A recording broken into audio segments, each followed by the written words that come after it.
Welcome to this is our third Monday, so the beginning of week 3 or the end of week 2 of the 21-day equity challenge. So the sort of overall theme this week was wealth and housing. Any sort of initial reactions to the material that we covered on wealth and housing this week? I learned a little bit about redlining last year when your wife actually opened up some links for me that I went and checked out over on Franklin at the middle school I think I went to. And I was astounded, but the fact that it's still happening that long ago and it's still happening today, nail got caught on my shirt, like, oh, okay. Just shocks me that there can be people that know what they're doing to set things up like that, where you literally can't get a loan, or they know which area is low income and they keep it that way so that it can't be renewed or grow with the city. And then for me, the big aha moment was the fact that I-235 was put right through the Black City off of Center Street. I had no idea, and it looked like a really vital part of the city. So that was shocking to me. That had a lot to do with the decline of Cottage Grove Church when they put the freeway through. Yeah. I also learned that it was the government that created the redlining. I thought it was just the banks came up with that, but it was the government that created it. Yeah, that's something that I wouldn't necessarily have thought about, being a government program, and it was sort of a pro-bank government program, so it was sort of a shared thing there. But yeah,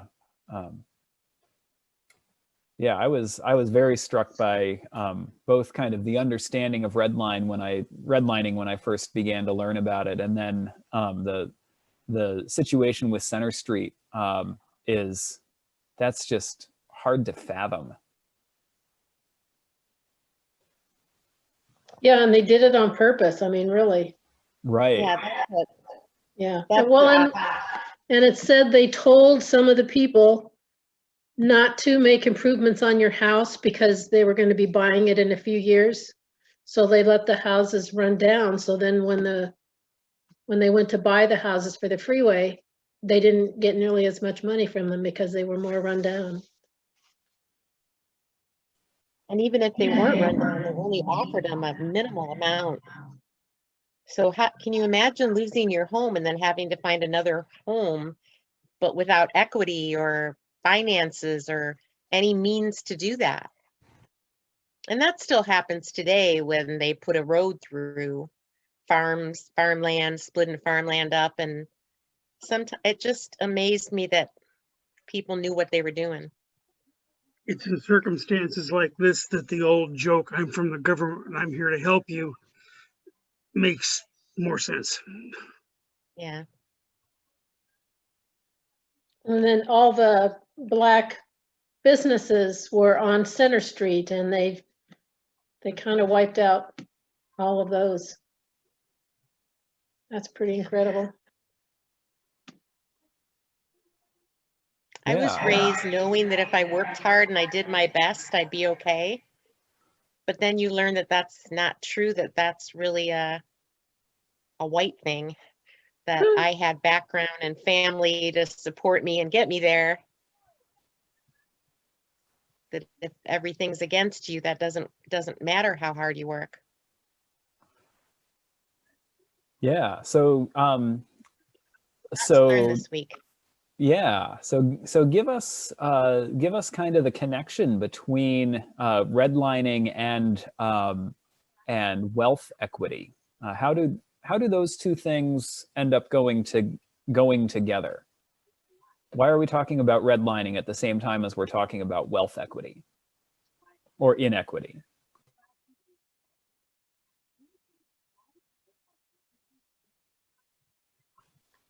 You're muted, Warren. Thank you. I'm done eating now. Uh, most people pay a fairly large amount each month for housing. Now, it can either be rental or it can be home ownership. And generally, home ownership leads to equity in real estate, which is the main portion of a family's net worth. As you and I all know, buying automobiles goes the other direction.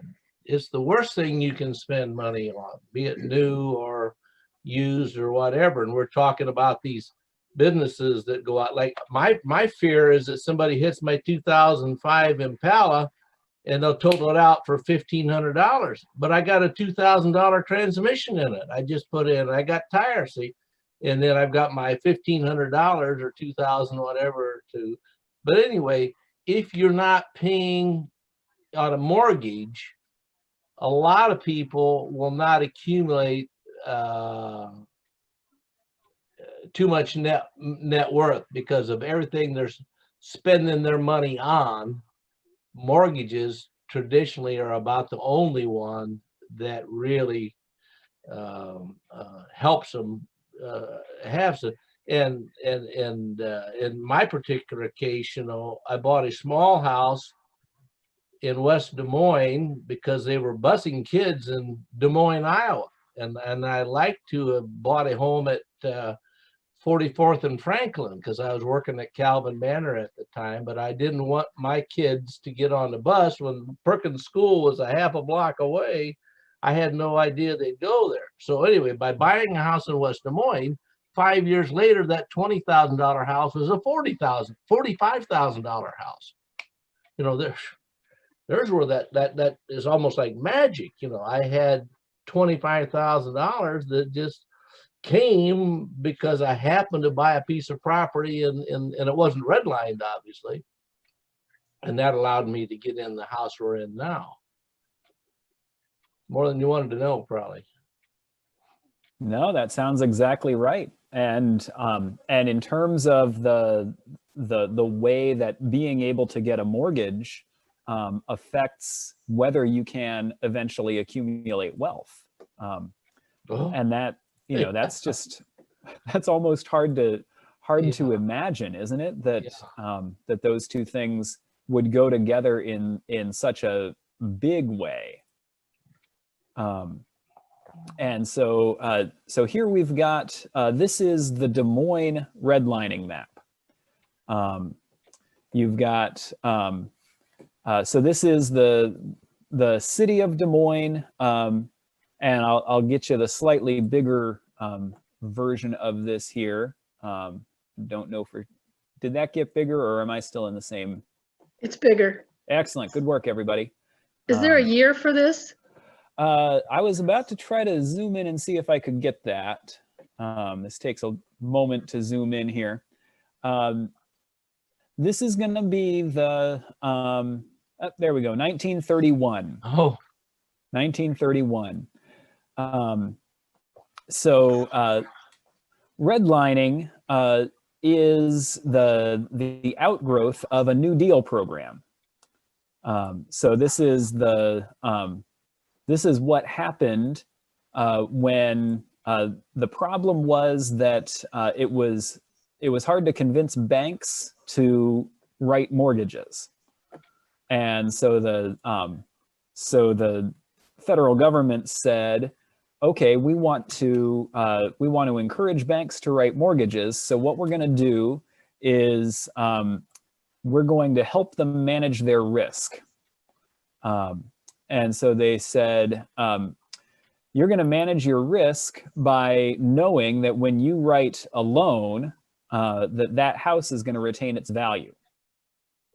And so they created these maps, and let's find a nice representative area here that some of y'all may be familiar with. And unfortunately, I've only got these two zoom levels, but so what you've got here, there's North High School over there on the right-hand side. You've got Drake University is right down in this neck of the woods. And so what you've got is a nice A area up here. This is property that is going to hold its value. We just know that for sure. And then the B and the C, a little bit less and a little bit less. And then this area down here, this is the red area. We don't expect these to hold their value at all. And you can tell as well that this is before the freeway came through. So the freeway, I-235 headed from west to east, came along here, dodges the cemetery, comes right up along here, goes through downtown, or goes north of downtown anyway. That Center Street neighborhood that we talked about is right down in here, that business district. So the sort of the center of Black wealth and culture was right here. And so the adjoining neighborhood gets cut in half by the freeway. Cottage Grove Church is right here. So you can see that whole area here, I'm going to point to it with my hand, that'll help, that this whole area not only got cut in half, but it was easy to cut in half because you knew that those properties had already lost their value. And so again, this is a New Deal program because, as Warren said, we knew that that owning a house builds wealth. And we knew that at the close of the Great Depression, we understood that that banks were not writing mortgages as well as they should. So so home ownership was lower than the New Deal wanted anyway.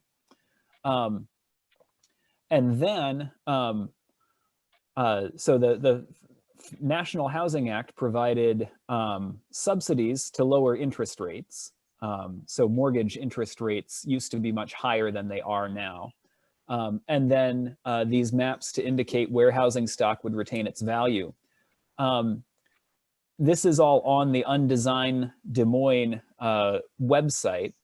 And you can see here on the main map page, we can click here to get the area descriptions, and that's the original from 1931 descriptions of each area. So they talk about the families that live in that area. So, you know, what's their type of employment? What's the type of structures that the houses are made of? What are their races? How long have they lived in town, and so forth.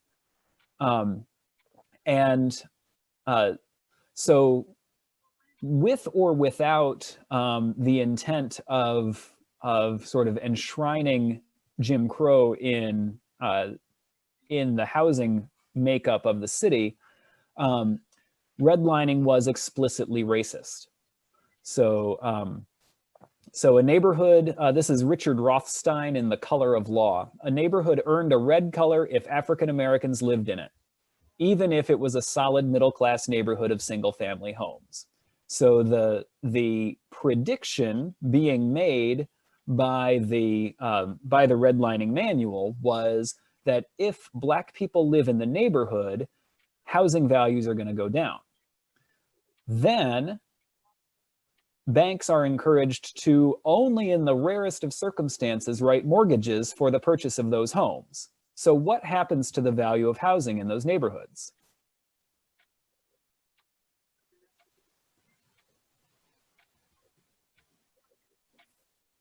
Well, they would not appreciate in value, and probably would actually decline because they're not saleable. Right, and they're not saleable because you can't get what to buy one? Mortgage. A mortgage. And so it becomes, at the very least, a self-fulfilling prophecy. Even if there's no nefarious intent. Now, there probably was also nefarious intent, because this was at the time when there was sort of continuing Jim Crow legislation, particularly explicit in the South, but implicitly throughout the country. So there, and part of the sort of the way that national political alliances have historically worked in the United States is that you find a way to bring white people together around an idea or a candidate by putting Black people on the other side of it. That has happened again and again, just as a dynamic in sort of the political life of the United States. So I'm going to say that there was, in fact, not only explicit racism baked in, but that it was the way we often think about racism, which is that my thoughts are biased and my heart is biased, and so I'm going to specifically write those people out. But part of the point is that at least once those red lines got drawn, whether they were drawn prescriptively as saying, we want to make sure all the Black people stay in their place so that the white people can all feel like, you know, they've got sort of an economic advantage to being in their own neighborhoods, even if there was no sort of explicit racist animus in putting these lines together, once they happened, the system created an unequal wealth distribution, even if there had been equality before. Now, there wasn't a balance of wealth equity before, and the wealth inequality has continued. You can certainly see, as we talked about the where the freeway went, this A1 area, this was sort of unfortunately in the way. We had to put a freeway through some part of this. But then, boy, once we get up here, you can watch the freeway sort of dive through here and then come up here, and then what does it do? It goes on the east side of the tracks up there, right? So dives up here, and you can see where I-235 is going to go on this map even before it happened.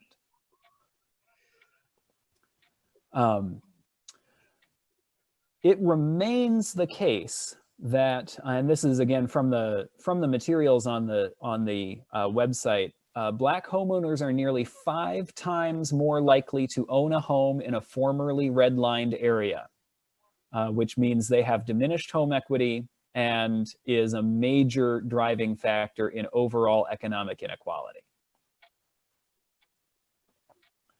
What do we know about the areas labeled D3 and D4?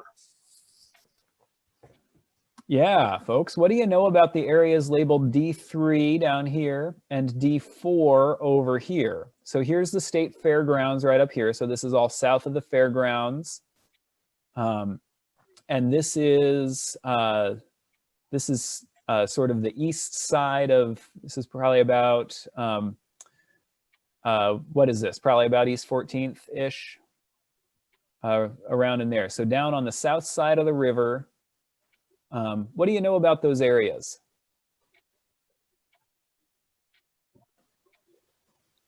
Well, I would suspect a flood zone at one time, anything east of the ballpark where the two rivers merge at the ballpark. Yeah, that going east, I'm sure at one time that was flood prone to beat the band until they finally put some levees in. Well, I was thinking they used to call that the Southeast Bottoms. Which is not a real nice term. What do we know about the ethnicity down there? Italian, wasn't it? Italian and other lower class white. Do you have anything in your studies that show whether it intentionally discriminated against Italian and lower class white, or was it exclusively Black we were going after? let's pull up the area descriptions, shall we? So what are we looking at? D3 and D4? And we'll just give this a little read.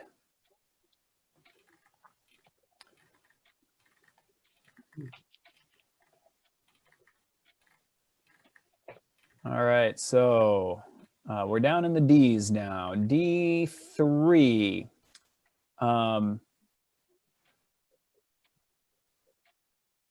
Loans up to 50% of a conservative appraisal. That's about as generous as they'll go on one of these red zones. Type of inhabitant consists mostly of the Italian race. Considerable rehabilitation, and so this is one of these. These are going to be some sort of self-reinforcing dynamics, and you can see there sort of the question of sort of what do Italians qualify for? Italians and Irish both, particularly at this point in the 20th century, it was debatable whether you would sort of not were Italians and Irish black, but had they been fully assimilated, we used that word last week, right? Had they been fully assimilated into whiteness and what it's for.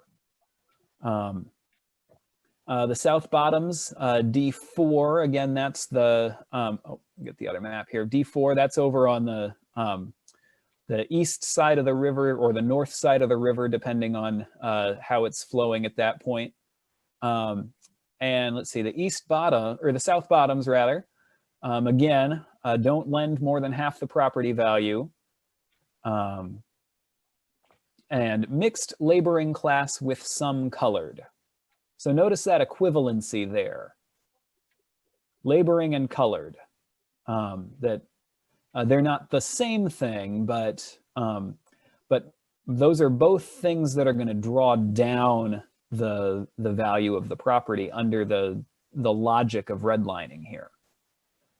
So John, I'm going to say that this wasn't exclusively anti-black. I think that's a fair point.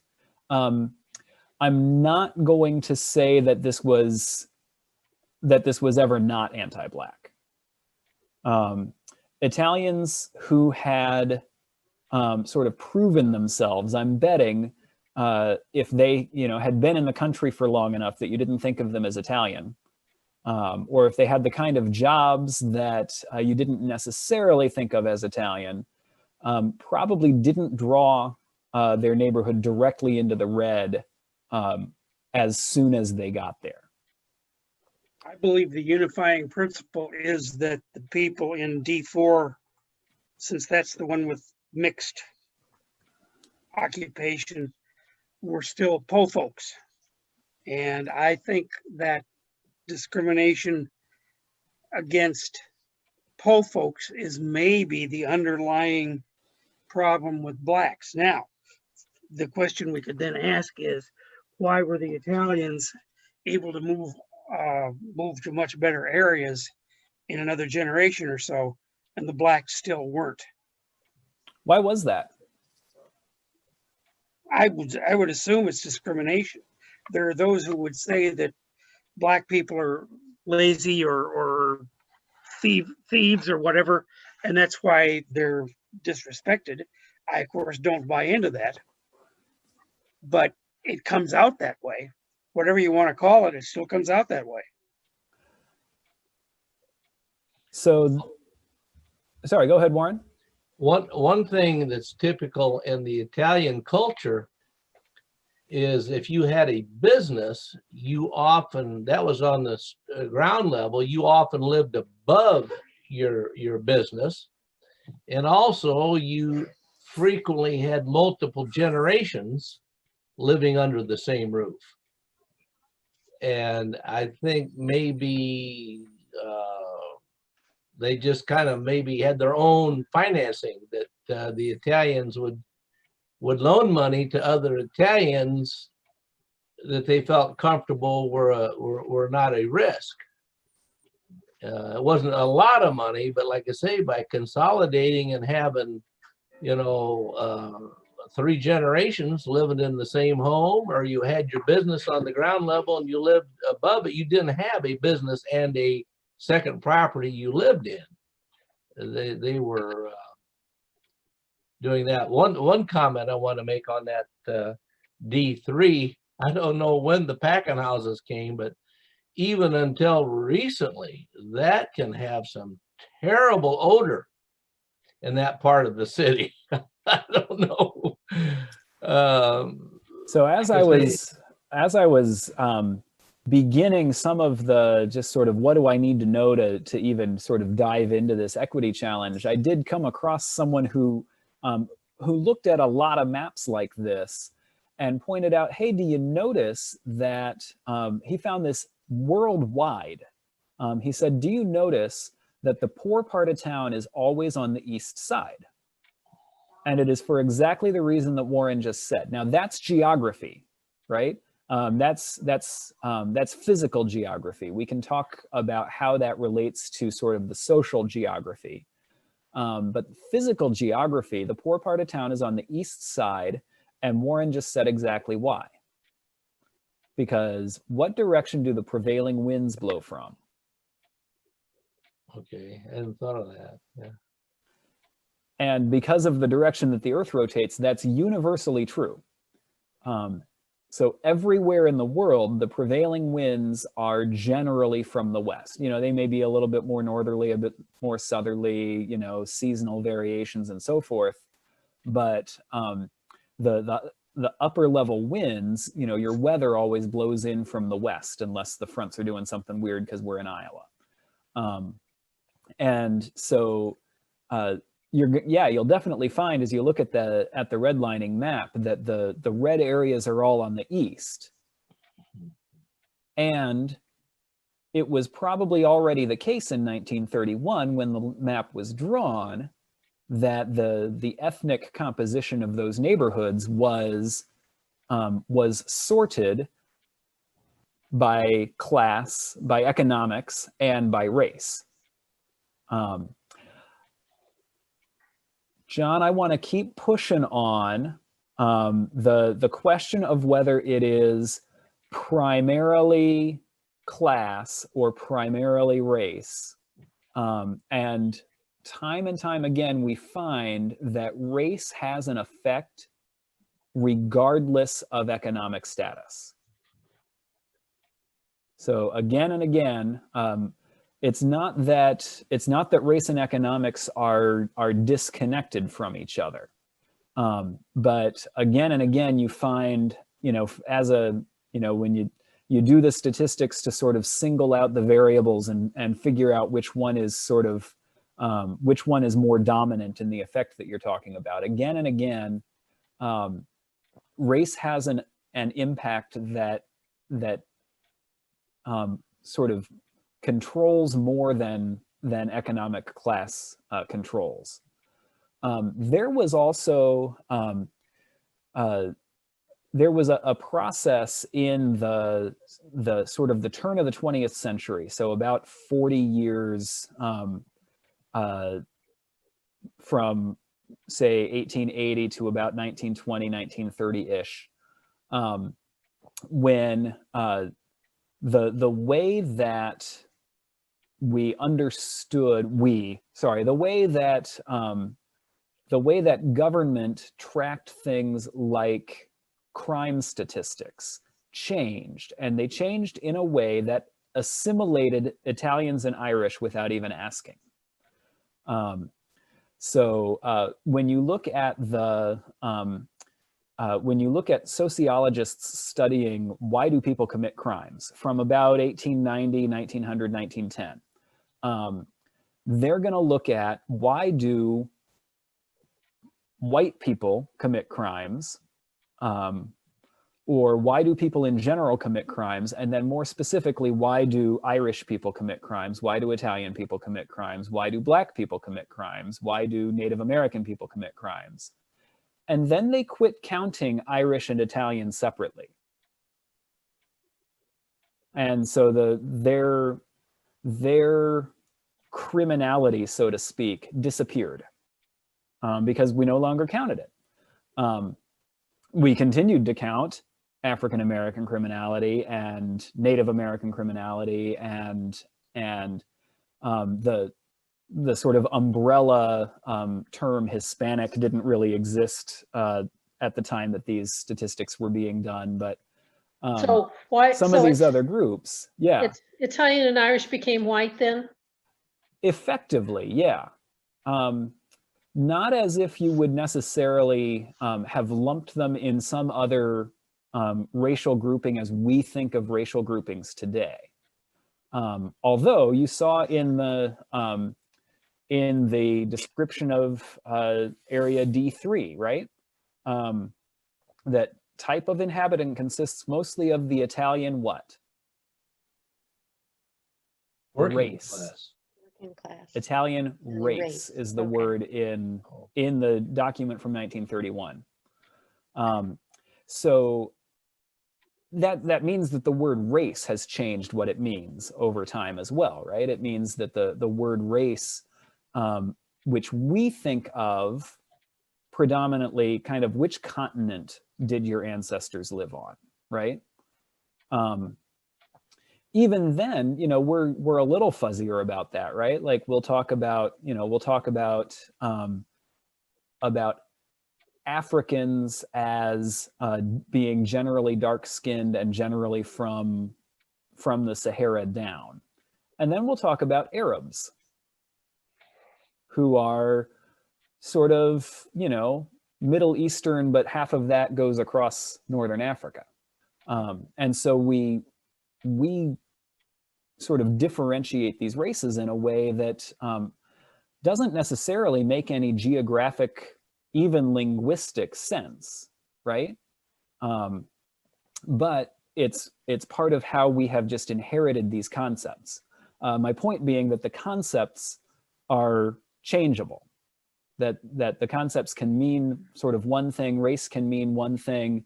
In 1931, that area on the south and west side of the Des Moines River, south of the Raccoon River, that area was predominantly inhabited by the Italian race, which is a concept that just doesn't make any sense to us anymore, because the word race no longer means that you can separate out the Italians from the rest of Europe. So yeah, go ahead, Deb. Do they still do things like redlining today? When you go get a mortgage, is your neighborhood got a description like this somewhere? That's a great question, isn't it? How do you find that out? How do you find that out? I didn't know about this until somebody made a bulletin board. Right. Like, oh. Yeah, so Warren, you mentioned that we'll set aside busing for right now. Busing is it's founded, actually, the need for busing is founded on this logic of redlining. But I showed you the Des Moines map because the West Des Moines map didn't exist. West Des Moines was too small to sort of factor into this, this national housing program. But Warren, you've lived in that little house in West Des Moines for a good little while here. What can you take from the logic of redlining in Des Moines, where it was literally written on a map as a federally administered bank policy? What can you take from that logic and help you make sense of the neighborhood that your house is in West Des Moines? I'm not sure I completely understand the question, but I'm surprised that not only did they have this map, but they had a written description. And back to Deb's question is, does it happen today? Well, it does, but you won't find anything that you could in writing. It's a kind of a, what should we say, good old boys club, spoken word, but nothing written, and obviously no maps. And So when we were buying our house in Valley Junction, I was teaching at Phoenix Elementary School on 4th and Locust, right down in Valley Junction. And the realtor was showing us a house on 10th Street. And she said, we said we were looking at one on 7th as well. And she said, you don't want to live on 7th because then your kids would go to Phoenix. Well, I taught there, so I knew the school pretty well. And I said, well, what would be wrong with that? And she said, oh, you want to move on this house on 10th Street that I'm selling because they'd go to Rex Mathis. You don't want to live in the Valley Junction area. Well, we continued to look and continued to get that from different realtors that were telling homeowners with kids or young couples that were going to have kids that looked like they would have kids soon, not to live in the Valley Junction area because of Phoenix Elementary. And Well, there was what was that code for, great Deb? school. There was nothing wrong with it, but it was where there were many different races, whereas everything west of there was white middle class.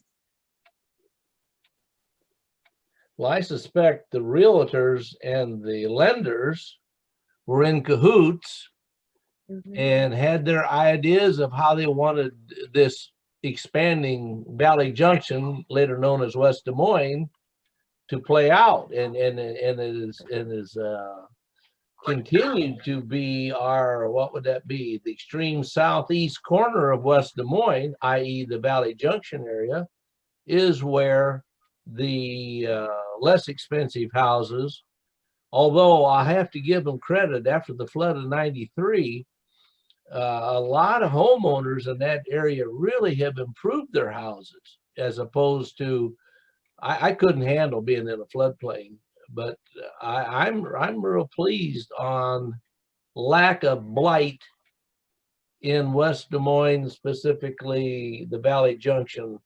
I don't know, from 8th Street to 63rd, and from Grand Avenue to Railroad. You know that, and I know your Phoenix school. I never thought about that being an issue, but I think you'd have a tough time finding anything in a realtor's office that would prove that. It was all kept up here in the agents, and they're referring them to lenders. The same lenders are in the same playbook, but nothing in writing, nothing that in court could be produced in writing. So I'm curious about something. Here's Deb's realtor saying, oh, you don't want to live in the neighborhood where your kids would go to Phoenix Elementary. We talked about, when we were setting the ground rules for our conversations together around this, that one of the things that we wanted to do for each other is to continually assume positive intent. So when somebody says something that sounds like it just, grates on us, or that embodies some other either inherited prejudice or whatever it may be, when we hear something from somebody else, we want to assume that they have some kind of positive, benevolent intent. Somebody give me a positive, benevolent intent that Deb's realtor could have been exercising when she said, you don't want to buy this house in this neighborhood because this neighborhood is in the Phoenix Elementary attendance area.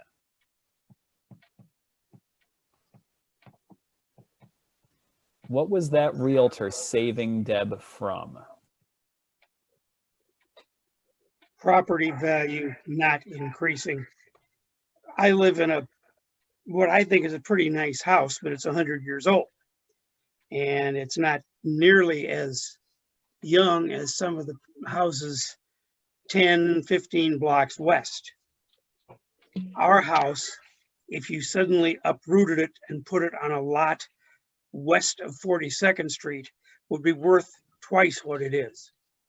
Why? And that is, well, perceptions feed reality, or reality feeds perceptions. Now, if you want to say the perception is we might have Black people in the neighborhood, we have a few. If you want to say the perception is that Callanan Junior High is nothing but trouble sometimes, that's correct. But then you're going to have to try to get into why that is, and whether race is cause or effect on that. But realtors always want to sell properties and they want to be able to get them financed. And the financing is going to come from a bank that can't afford to just put on blinders and say, these seem to be nice people, I'm going to lend them 95% to value, even though they're in a cruddy neighborhood. They can't and they won't, and I don't think you can expect them to. So I think my question was, why does the bank perceive it to be a cruddy neighborhood? Either the neighborhood you live in or the neighborhood that Deb was trying to purchase in, where she worked. I'm back to saying trend of property values. Now, why that is the case is what we can debate for the next 1,000 years, and so can all the people in Washington. But my older kid moved to Waukee. Now, she didn't move to Waukee because she said, oh, there aren't going to be as many people of color. She moved there because the schools were better. Well, better financed has something to do with it. And because property values will go up and up and up for the foreseeable future. Now, why people think that a given property is worth less than something else has to be due to factors we would like to be blind to, but I maintain are there all the time. So does the bank need to hate Black people in order to see that the market forces tend to drive property values down when the tipping point seems to be about 10%? I say go ahead. So statistically, if a neighborhood becomes a little bit more than 10% Black, property values in that neighborhood go down. So there's your trend of property values. There seems to be a proximate cause, sort of the thing that you can see happening is more Black people move into the neighborhood and the property values go down. Who needs to hate Black people in order for that to happen? I don't know that anyone has to hate them, but I think they have to disrespect them. Somebody does, and that somebody is probably other homeowners, aided heavily by the banking and finance industry. Now, the bank would not push those property values down if they didn't have an incentive. Go ahead, Deb. Just my mom and dad live on the south side of Chicago, right outside the city limits. And my mom told me the other day, there's a house for sale next door to us. And if those Black people that looked at it the other day buy it, our property values are going to go down a lot. And we have to really worry about that. It's not that we're racist. Just stop talking. They're 86. I'm not going to change their views. So who needs to be racist? Where does that come from? Yeah, who needs to be racist in order for those property values to go down? All of us. And the banks and the businesses, everybody. So so your realtor saying, well, yeah, if you buy a house over in that neighborhood, it's not going to hold value nearly as well as this house over on 10th Street. She may or may not have actually said that to you, but she easily could have, right? What she meant. And she probably would have been correct, right? Right. She would have been factually correct, right. Because she's seen the trend of property values. Or she could look at John's house and an identical house 7 blocks over and say, well, your house is not going to hold that much value, but this house over here that's effectively the same is going to hold value better or is going to appreciate in value. Does that realtor need to be racist to know that?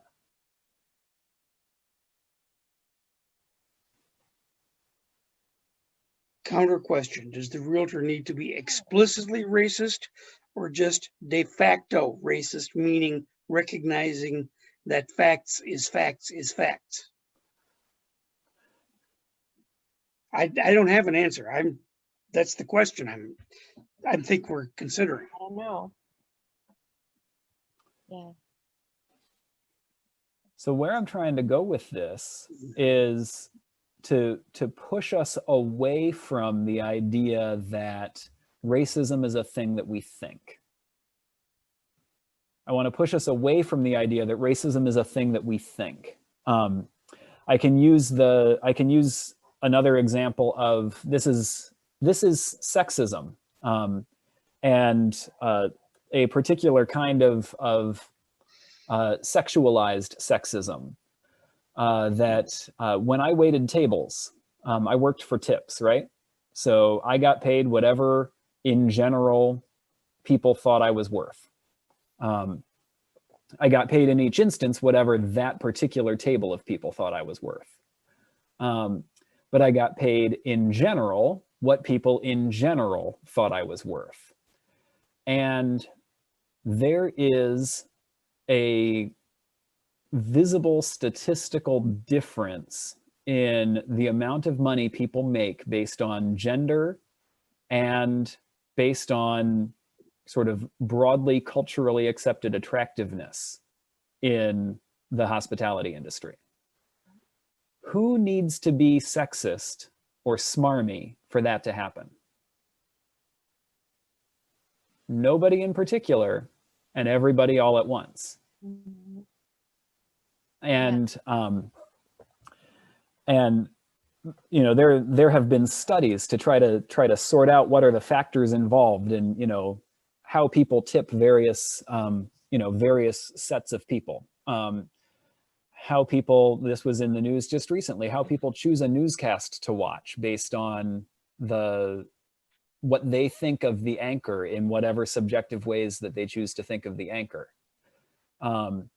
So there, again and again, we have these biased ways that the world is set up, the ways that markets are set up, and we're talking here today about housing and wealth accumulation and the particular racism built into that. That nobody in particular needs to be racist in order for that, you know, needs to be consciously racist in order for this system to continue working. In order to know, oh, well, you know, if I can help it, I'm going to buy the house over on 10th Street rather than the house on 7th Street. Or if I can help it, I'm going to buy the house where I don't even have kids anymore, but the next kids who, you know, in the family that buys this house, their kids are going to go to a better school, whatever better is code for, right? Those kids are going to go to this school, and so this house is going to retain value, so I'm going to go there. And isn't that the very nature of white privilege, that it's so pervasive, and whatever the word for it is that fish don't know what water is, because it's just there. There's a word for that. And I think as to where to buy a house and where property values are going to increase and whether to go to Phoenix or Rex Mathis, a lot of it is assumption, and I might call it bias, but a lot of it is going to be unconscious bias, which we will then seek to deny that it exists. So I'm not going to deny that unconscious bias exists, but I'm going to say that for these purposes, particularly for talking about wealth and even for talking about redlining in the context of any given home buyer's decision, I'm going to say that unconscious bias is way less important than the landscape that we're in. I think the landscape that we're in shapes so much about how these long-term patterns of wealth distribution happen. What do you mean by landscape? I'm not sure I follow. Well, we could talk about the literal landscape marked out on those maps, the sort of, the decision matrix of, how do I decide which house I want to buy? I want to be close to my job. I want to have, I want to know where my kids are going to go to school. I want to make sure that I can, that I can get a good mortgage at good rates. I want to make sure that I can sell the house later for more than I bought it for. Any of those pieces that would go into a decision, those are all, you could describe those all as sort of the landscape in which you're making the decision. And so kind of independent of what you want, or particularly independent of how you want your relationships with people of other races to be, you're going to make those decisions, and you're going to know that there's a benefit or a drawback to making some of those decisions. Part of what white privilege does to reinforce itself is that it sets us up with generally pretty good mortgage rates and generally pretty good access to, buying a home in a neighborhood of our choosing. And so it means that partly we have to work against ourselves in order to change those patterns, because the path of least resistance is to continue really reinforcing those red line maps. There are some dynamics that stir those red line maps, like gentrification, which is its own problem, and that's when enough white people realize that a formerly or predominantly people of color neighborhood all of a sudden is kind of having its generational turnover in terms of who owns the properties there, and white people love that kind of stuff and have a tendency to buy up houses in a formerly black neighborhood, drive up the property values, which tends to drive out the rest of the black people living there. And it's sort of, it's kind of another damaging urban renewal without necessarily, although sometimes, the top-down government program. So if you watched the Center Street documentary, or the little plug for the Center Street documentary, I'd love to see a finished documentary come of that. That was a sort of government structured top-down urban revitalization or urban renewal. And they identified these 3 neighborhoods, all of which were redlined originally back in the 30s, and said, okay, we're going to tear these 2 down, we're going to rehab this one, and it's going to be great. Which is when Center Street as a business district got cleared out, and when the residential neighborhood got cut in half and cleared out. So that's a top-down, we're going to change this whole thing. There are other ways that those neighborhoods get broken up and really sort of taken apart in some really, really painful ways. And there's, even without any one of us thinking that that's how it should be, that's how it is, because it's been that way for 90 years. That red line map is 89 years old, right? So it's older than any one of us.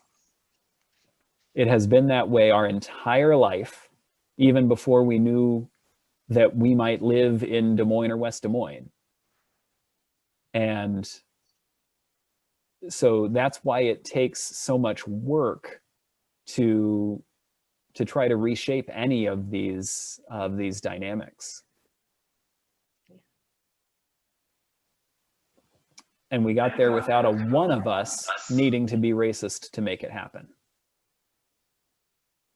Setting aside that we all are, right? Setting aside that we have our own, inherited racism and our own implicit bias and all of those pieces.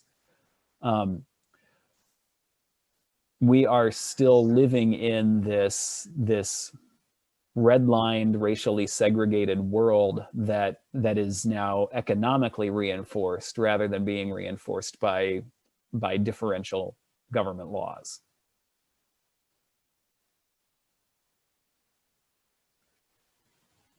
Well, just a follow-up comment kind of about John's daughter electing to go to Waukee. When I was her age, I was probably more interested in my first home getting me towards accumulating some net worth as opposed to making a social statement on I will deliberately buy a home in a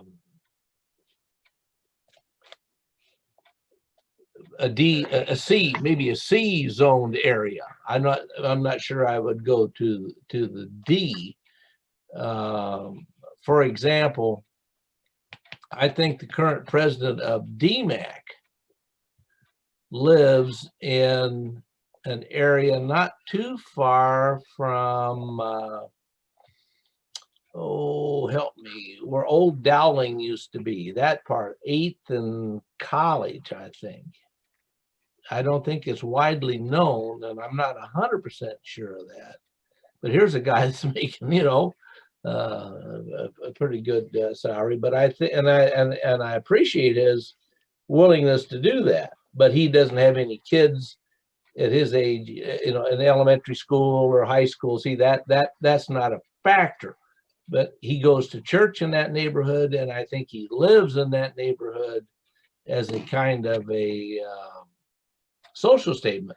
But I, in my late 20s, early 30s, would probably opt to go someplace, and I wasn't that enamored with West Des Moines. I liked Beaverdale because I worked at Calvin Manor, and I liked Beaverdale. I could have lived in Urbandale. You know, Waukee at that time was a little country town. You know, I've been in this house 43 years. You know, I'm not one to move. But I think and the way, what I've been talking about, the way John and Tammy raised their daughters, I'm sure they are very conscious about redlining and different things. But I would not be critical of her, John, because at that age I would have done the same thing. Because as our first statement in the evening is, usually our home purchase leads to accumulating some net worth. I'm not being critical. I don't think you mean that. It was just the way it was, but they're smart enough that if they want to live in an area that gives maximum opportunity for their kids, they have to be complicit in that some way, as we all are complicit in this system. Mm-hmm. Maybe the president of DMAC is saying, I won't be complicit any more than I have to. Well, if I'd have bought that house I was telling you about, John, my kids would have gone to Perkins Elementary, they would have gone to Franklin Junior High, and they would have gone to Roosevelt High School. But coming from Marshalltown, I always thought Roosevelt High School was a pretty nice school, you know, and I didn't know that much about Franklin. But see, I had that was early 70s. I didn't have any qualms about them going to Franklin Junior High and then feeding into Roosevelt and living in the Beaverdale area. So part of what we're getting at is that you're absolutely right. The factors that lead this this continued process of kind of the knock-on effects of redlining and the continued process of inequity in wealth distribution as a racial fact in the country. These happen, again, independent of whether the people involved in doing it have any particular racial antipathy. It really doesn't matter how people feel. in order to make these things happen. And certainly it doesn't matter how any particular person feels in order to make these things happen, because it is perfectly understandable why someone would feel like, I want to live in Waukee where, things are growing and housing values are going up. And I know certain things about the schools and so on and so forth. And it could even be as simple as there's an age of house that I like in Waukee versus an age of house that I don't like in Des Moines. And so there are these dynamics that are already there. And that's what I mean when I say landscape, that there are these pieces that are already in place, and they create forces that tend to sort people racially without any of those people even realizing that they're sorting themselves racially, without even realizing that it's happening, let alone asking for it, because these forces are already there. And in order to undo this system, in order to make this system something else, means that those forces either have to be changed or resisted. And the president of DMAC has perhaps the place in life and the sort of level of social and economic privilege to be able to say, you know what, I don't need to live in the west edge of Waukee. I don't need to make my house my primary investment asset. Imagine not needing to make your house your nest egg. So there are places where privilege, folks can use their privilege by in order to say, I'm not going to play this game according to these rules anymore. I have the option to step out. Somebody just establishing their career and just establishing their independent household doesn't have really as many options. They may have less to lose, but the upside, the upside opportunity of being in this place versus that place, even just as an economic matter, can be overwhelming. And can get in the way of even feeling like you have these other options. So that's going to be one of the places where, as we turn and look at, healthcare and education next week, as we continue looking at the dynamics that have created these inequities. We have to continue recognizing that we didn't necessarily have to ask for these in order for them to happen. And we can say, you know what, we have certain kinds of privilege. We either have accumulated money that we can invest in partnerships with neighborhoods, or we have accumulated influence because some people get quicker calls back from their city council people than other people do, or we have the sort of handles in different parts of life that we can say, you know what, I'd like to play a different game for a while. I'd like to try something different and see how this goes. So one of the days last week had the challenge of contacting your city council or your planning and zoning board. So John and I have the same city council and planning and zoning board, although I think we have different city council people. But we've got 4 different city councils that folks on this small conversation that we have are constituents of, and city councils have a kind of leverage over this that they may not even realize, and they certainly may not realize that folks who look like us actually want something to change. So there are places like that, without even necessarily telling you what the right politics are there, right? But because, you know, most of our city councils are nonpartisan anyway, so it's not a question of you know, whose program is right. It's a question of what priorities do you want your planning and zoning board to focus on?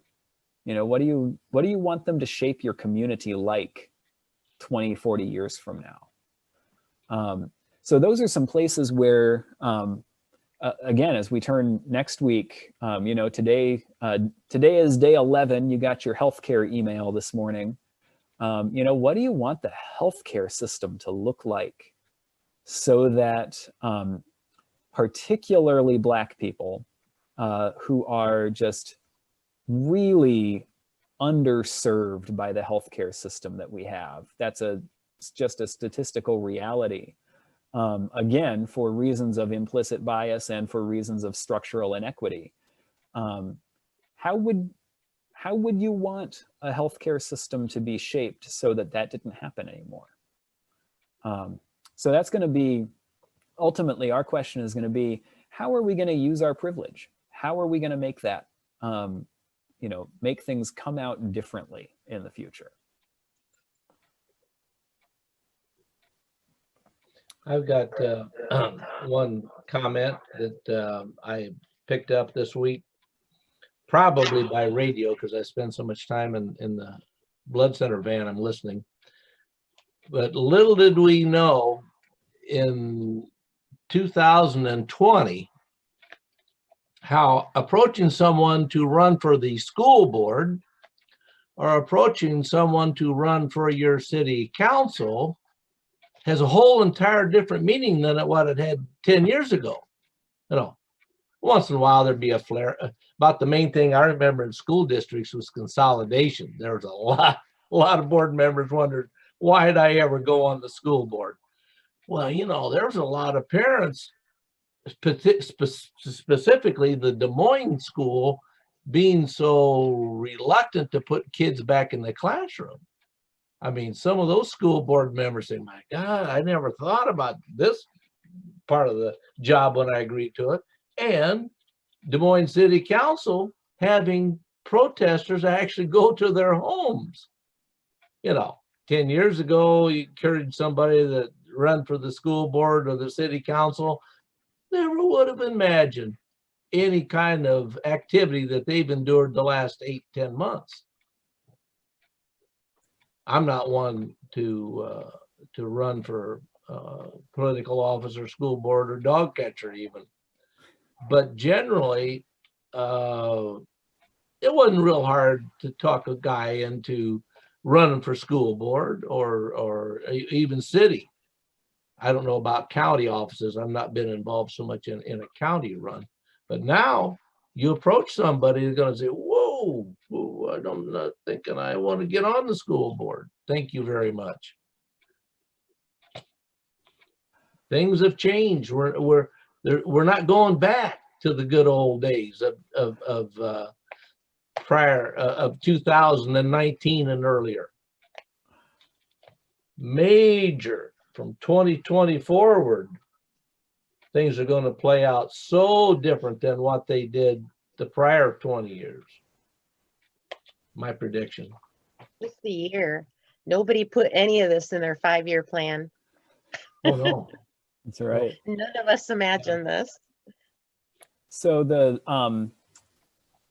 so I've been, I don't usually listen to them because I'm usually like, they happen on a Monday evening. And so I don't get to hear them, the Des Moines school board meetings, as you know, because my kids are in the Des Moines district and we've been sort of watching this play out, even though we know our kids are virtual all the way through the end of the semester. We already signed up for that. Mm-hmm. But I've got strong opinions about whether the state metrics are even remotely realistic. And so how the school board should be responding to that.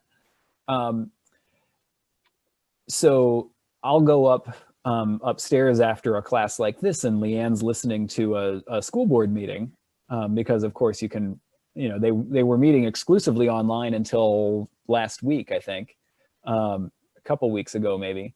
And so the number of meetings that the Des Moines School Board had just over the last, over the last couple of months, exactly as you're saying, Warren, I would find out how long this meeting has been going on and it's not over yet. And I'd think, how could they possibly have known what they were signing up for when they ran for that? Yeah. And here's a plug for contact your local government officials. Can you imagine going through that process, not knowing how your constituents felt? Not knowing how your constituents felt about in the Des Moines School Board case, how to respond to the state guidelines, or even, certainly the temperature has turned up a lot in terms of especially the Des Moines City Council people, but City Council people, across the state and across the country, to have input from your constituents saying, hey, here's how I'd like you to respond to this, which does or does not have to include marching to somebody's house, which I'm rarely going to say that someone shouldn't protest in any given way. I can say that there are plenty of ways I don't protest because it's hard for me to speak authentically in a variety of different ways. But imagine trying to answer the problems that are presenting to just local governments, let alone your state legislators and your national legislators and your executive branch officials and so forth. Just imagine trying to take care of a city without having really good, thoughtful input from Presbyterians about how you can respond to some of these systemic structural issues that are really presenting themselves right now. Warren's off to take a phone call from his city council person right now. Well, I had the phone in another room, but I can still hear it. Yeah. Well, and I'm sure even on the state level, I'm sure Kim Reynolds, after being lieutenant governor and following Terry Branstad, she probably thought, well, why not? I might as well be governor. My God, how much TV time did she spend on those daily news conferences? I'll bet her hairdresser knows she's got gray hair. I tell you, there again, it's just a wake-up call. I think that we're all concentrating maybe on the national level, but really, as far as affecting me or affecting you, that Des Moines School Board really was affecting the Williams family, and like I say, the city council, the mayor. I'm just picking on Des Moines here, but he was very. I don't know. I think doesn't he have a fur store on Ingersoll? Maybe he's got the That's time. right, yeah.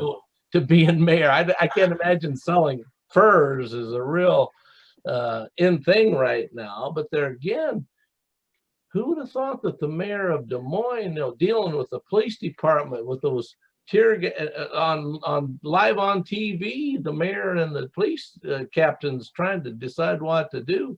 I don't know what the job pays, but to have to be under that kind of pressure, and as they say, not really sure what his constituents wanted.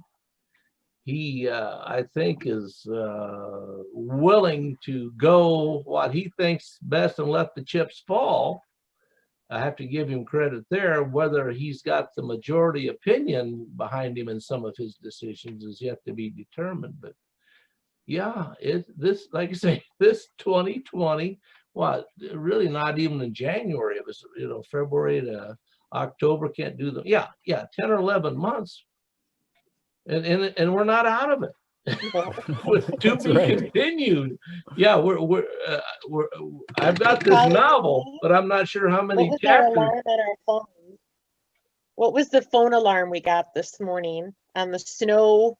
Oh, about the snow What was it? A squall. snow squall, yeah, snow Yeah. squall. I'm like, okay, that's a new one. That's right. The Weather Bureau decided Weather they Bureau. needed to warn us. That's right. They warned us about the snow was going to cause low visibility and slick roads, which Well, was true, but Kind of, happy October, right? yeah. I was gonna text you and ask if we were gonna postpone this due to bad weather. Yeah. That's right. I always wondered if Des Moines ever imagined on their first day of school for elementary kids, they were going to have a snow day. oh, that's right. It was today. Yeah. That's Yeah, right. their first day back. And no snow days this year. Everybody's pretty much said they're going virtual. Yeah. If the weather's bad, teachers will teach from home. That's So right. that's a thing of the past now that we've all figured this out. Yeah. Welcome to this brave new world, right? Yes. Mhm. Yes. Okay, y'all, we've got Thank you. healthcare and education. So today was healthcare. We've got 2 early childhood days, and then education more generally, and the